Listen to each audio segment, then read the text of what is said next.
Okay, so now we are going to learn how to classify phase transitions. So this is a little bit of, if you like, notation or terminology. What we have seen in the case of the condensation or vaporization in the VP representation. I'm just drawing the same isotherms that we have been looking at so far. We will see something like this, right? So this is almost the vertical thing because the liquid is almost incompressible. So if we were to flip this plot around and put here the molar volume, and on the other axis to put the pressure, let's try to make it vertical like this, and here is the pressure, what we would see is something like that. Okay, so there's the small decay, then there is the sudden jump, and then there is a completely different slope here.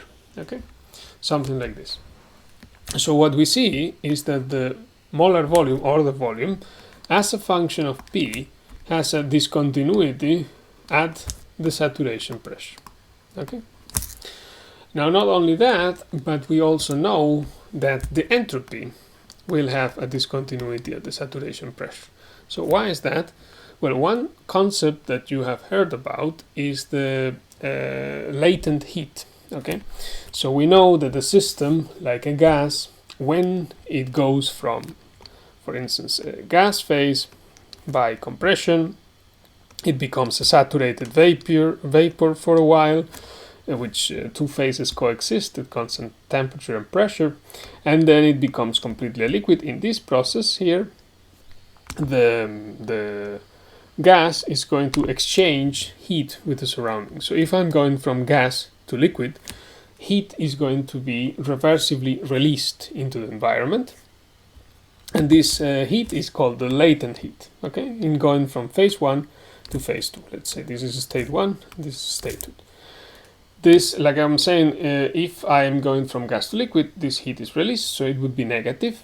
The thing is, because it's reversibly released, when I go backwards, and if I go backwards, and if I compress now my, if I expand now my system, such a way that the temperature is constant, and I go all the way from liquid to a gas phase again, the exact same amount of heat is going to be reabsorbed. So that's why this heat is exchanged reversibly with the environment, and is what you call latent heat. Just write it here. In the case of gas to liquid and liquid to gas, we're talking about latent heat of vaporization. That's what it's called. But we can have other types of phase transitions. For instance, when you go from solid to liquid, that's fusion, latent heat of fusion. Or when you go all the way from solid to gas, which is sublimation. So we would talk then about the latent heat of sublimation released. Okay, because the temperature in this process is being kept constant, I can just derive by temperature, and what heat divided by temperature is simply the entropy difference. Okay, and this heat, latent heat, below the condensation, the critical temperature, is a finite amount. Okay, so what we see is that the entropy also changes by a finite amount at the saturation pressure. So if I were to plot entropy as a function of pressure, I would find a similar plot in which the entropy jumps discontinuously at that precise value. Okay, so what we know is that entropy and volume are discontinuous in these kinds of phase transition. Now, if we remember the Gibbs potential that we defined 2 lectures ago, this was the full Legendre transform of the internal energy, where we swap all variables like that, and the differential of the Gibbs potential was minus SdT, and here plus VdP. So we have done this a million times, so let's just do it once more.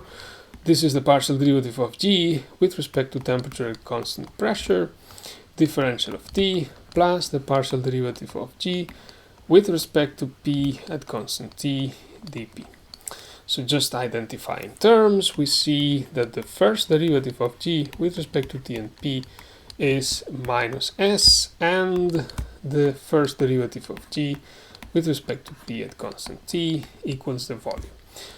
So the first derivatives of the Gibbs potential are discontinuous at this type of phase transition, the type of condensation or vaporization, melting or freezing, and sublimation. Okay, so this type of phase transitions. Because the first derivative of g is discontinuous, the second derivatives of g are going to be divergent. Okay, we just have to look at this plot. So we see that this function, yes, sure, it is discontinuous at this point, but if I try to take the derivative at this precise point, second derivative of v with respect to p, that is going to diverge because I have infinite rate of change at that precise point, but not everywhere else. Okay, so everywhere else the second derivative of this function will be whatever, but it will be a finite value. Okay, so let's write here explicitly the second derivatives of the Gibbs potential.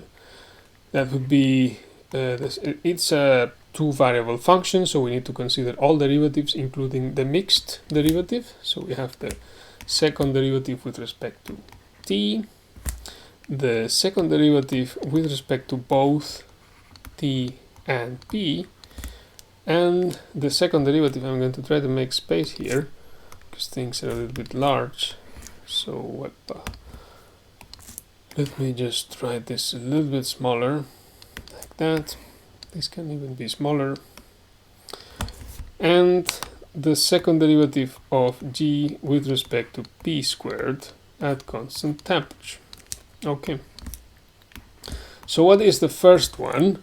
Well, the first derivative of, let's just write it explicitly. This is the derivative of the derivative of g with respect to t, which is minus s. So this would be minus the derivative of s with respect to t at constant p. Okay. And what this is, we recognize immediately, this is 1 over t with a minus sign, heat capacity at constant pressure, because heat capacity at constant pressure is reversible heat, which is TdS, divided by dt at constant p. Okay, so then what is the second one?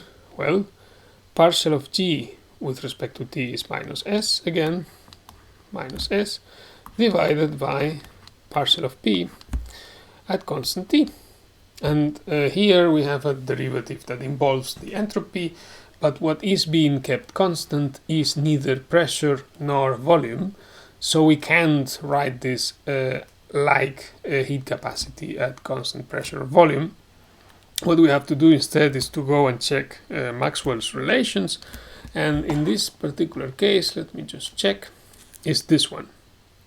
This is partial of b with respect to t at constant p. Okay, so we recognize here immediately the coefficient of thermal expansion, okay, which is 1 over b times this derivative, which means that the derivative is b times alpha, coefficient of thermal expansion. And when I consider this one, the first derivative of g with respect to p at constant t is the volume. So what we really have here is the partial of the volume with respect to pressure at constant temperature. Okay, and now thinking again of the definition of the isothermal compressibility, this is minus v times the isothermal compressibility.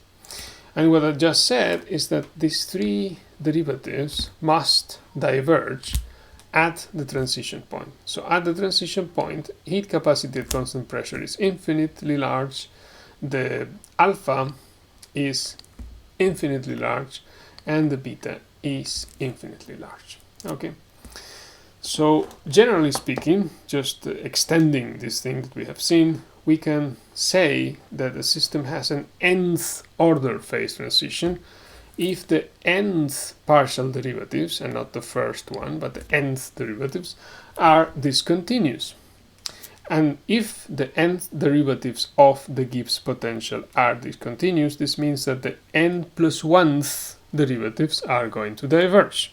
Okay, so let me just write that down. A system has